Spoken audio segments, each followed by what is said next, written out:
What up YouTube, Topaz Jason, and I got a pretty good show lined up for you today, man. First we're going to jump to a brief instrumental from underground producers Epic Taste Media. Then we're going to review this new Troy Ave mixtape. Then we're going to jump into some questions.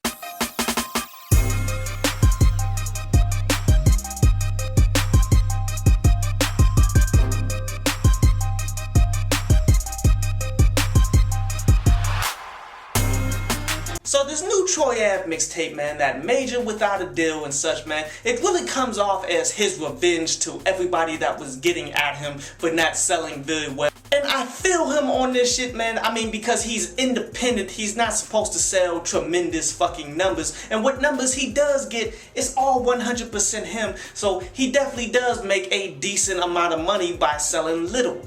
But yet, by him making track after track, talking about this shit, talking about all the people that's hating on him, and all of the skits, even though some of them work, like say the LeBron, where it's like everybody wakes up and they have to continue to live the life that they live in while I'ma do me and shit. All of that, it does work, but ultimately, by him constantly addressing this, it goes against him saying he doesn't care. Because if people really don't care about something, they don't make a full album dedicated to that shit. I mean, we all know that these artists, not just Troy Ave, care about how many people be slandering them on Twitter and Instagram and all of that shit, man. And then they keep on trying to put on the front like they don't. And then on top of that, man, a bunch of things about the music I really didn't like him using tracks from the actual album on this shit, man.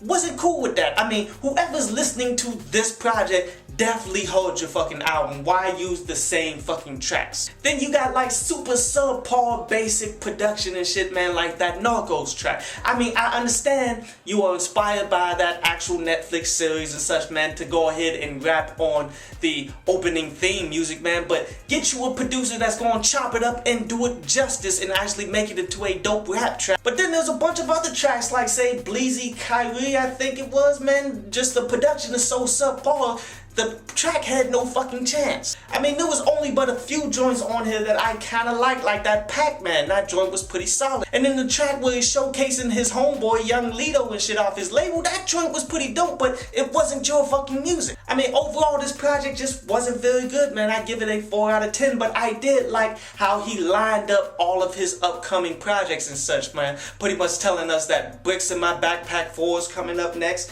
Then he's gonna do like a White Christmas again. And then he got something else going down the line, man. And that's why he's gonna be a successful independent artist, because he's stacking up his shit just like a record label. And he's consistently pumping out material, man. So he got his business together. I just wish he would bring the music back. But anyway, on the Ask Down Low Pass. And Sage says that if he was in the position, man, a lot of these MCs out here wouldn't be dropping 17, 18, 19 tracks like Fetty Wap and shit, man. He would make them only drop singles and climb up the charts to get that single money. And you know what? That single money is good.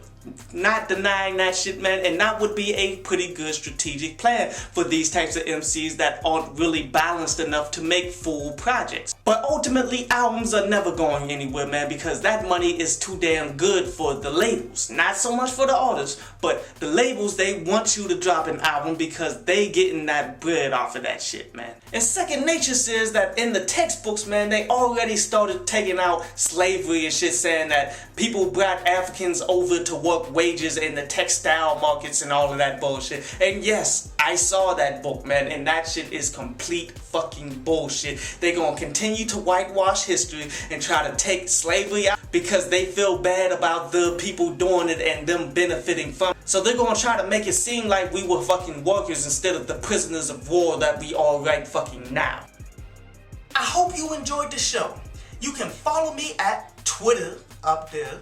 And you can go to downloadpass.com, that's down there, to read today's article.